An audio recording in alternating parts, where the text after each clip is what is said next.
बिल्कुल असली वाली गीता पढ़नी है, कौन सी पढ़ें? ये सवाल अक्सर सुनाई देता है। लेकिन इस सवाल से पहले हमें ये समझना होगा कि अगर आपको पता ही ना हो कि कहाँ जाना है, तो कौन सा रास्ता चुनते हैं, इससे क्या फ़र्क पड़ता है?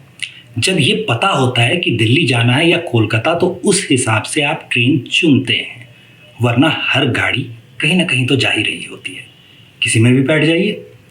कहने का अर्थ ये है कि उद्देश्य पता हो तो मार्ग चुनना आसान होता है। चुनाव सड़क की सुगमता के आधार पर नहीं, मंजिल के हिसाब से होना चाहिए।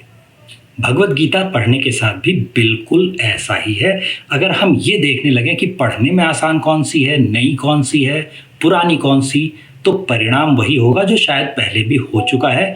हम पढ़ना शुरू तो करते हैं, लेकिन दूसरे तीसरे अध्याय तक आते आते पुस्तक कहीं बीच में ही पड़ी रह जाती है।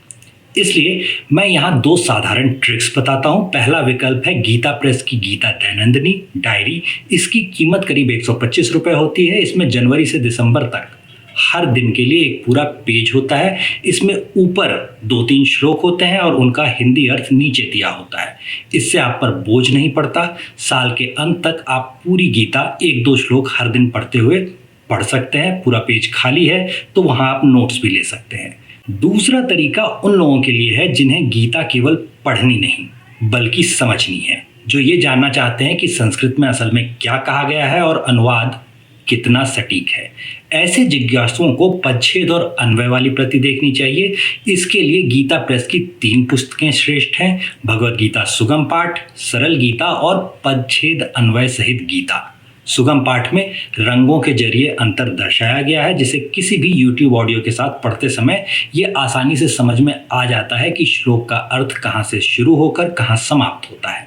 संस्कृत पढ़ने का अधिकांश लोगों को अभ्यास नहीं होता, इसलिए एक बार में कह देने भर से ये बात समझ में नहीं आती कि अन्वय क्या होता है, और अगर ये पता न हो तो संस्कृत श्लोक पढ़ने में क्या बदल जाएगा।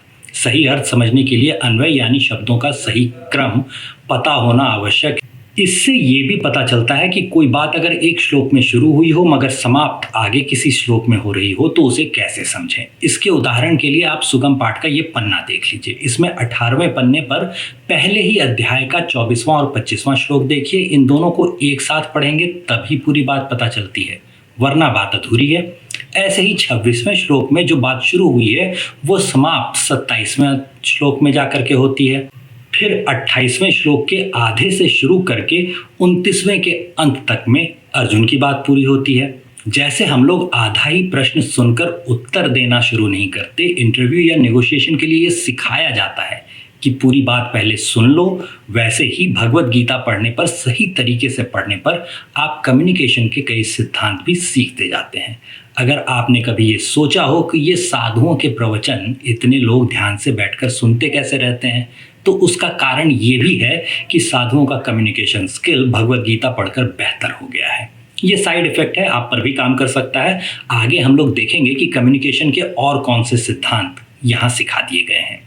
जिनकी सचमुच भगवत गीता पढ़ने में रुचि है वो लोग संभवतः एक बार AI से भी ये पूछ चुके होंगे कि भगवत गीता कैसे पढ़ें।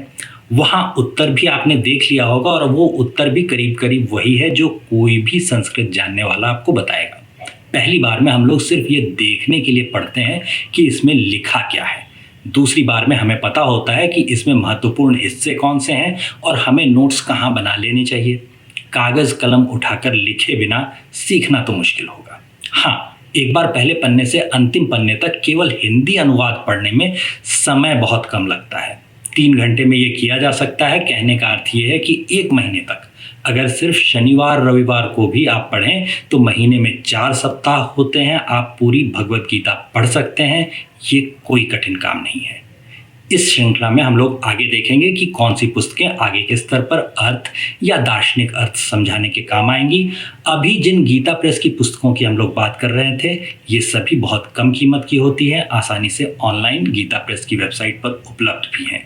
अगली कड़ी में हम लोग अधिक गंभीर मोटी पुस्तकों की बात करेंगे। आज के लिए यहीं आज्ञा दीजिए।